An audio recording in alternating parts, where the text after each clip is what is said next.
Fase definisi tujuan untuk memahami dengan baik masalah-masalah yang dihadapi oleh user dalam memperbaiki biaya, waktu, dan penyelesaian suatu proyek.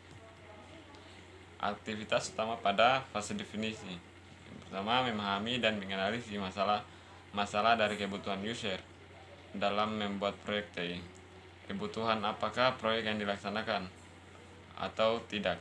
Jika proyek siap dilaksanakan, maka seorang manajemen proyek harus menganalisis risiko yang mungkin terjadi yang dapat menggagalkan proyek tersebut.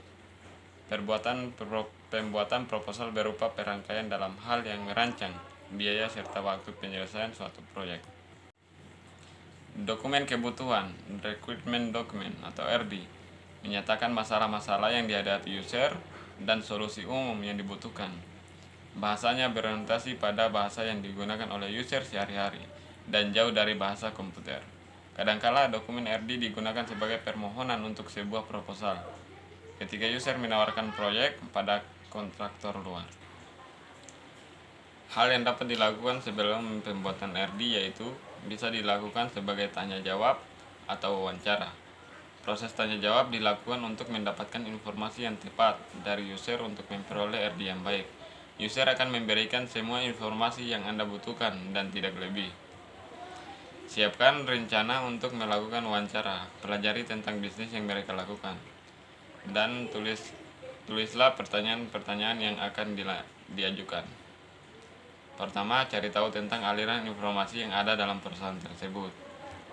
Kedua, masukan-masukan yang diterima diikuti dengan pertanyaan-pertanyaan. Hal-hal yang terdapat dalam rancangan dokumen. Yang pertama ada pendahuluan. Kedua, tujuan proyek. Tiga, fungsi-fungsi utama. Yang keempat, keluaran umum. Kelima, informasi input secara umum. Keenam, kinerja atau performance. Ketujuh, perkembangan.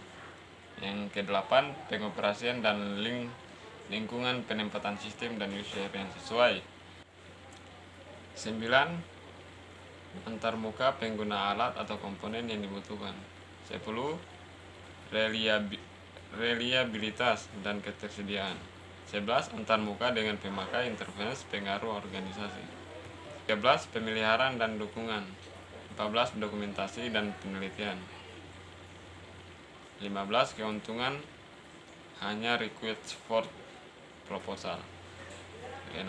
Persyaratan dan kondisi. Tanggung jawab user. Meskipun user tidak menulis RD, dia bertanggung jawab untuk menyediakan pewawancara tim proyek yang dapat dipercayai dan informasi tepat pada waktunya. Keputusan melaksanakan atau tidak melaksanakan proyek. Setelah kebutuhan-kebutuhan ditetapkan, langkah-langkah berikutnya adalah memutuskan apakah proyek bernilai untuk dikerjakan atau tidak. Untuk membantu membuat keputusan itu, suatu studi kelayakan dilakukan untuk menjawab pertanyaan, dapatkah sistem ini dibangun secara teknik? Sayangnya, tidak semuanya mungkin secara teknik, sehingga pertanyaan-pertanyaan untuk dijawab diubah menjadi dengan biaya berapa sistem dapat dibangun, apa keuntungannya.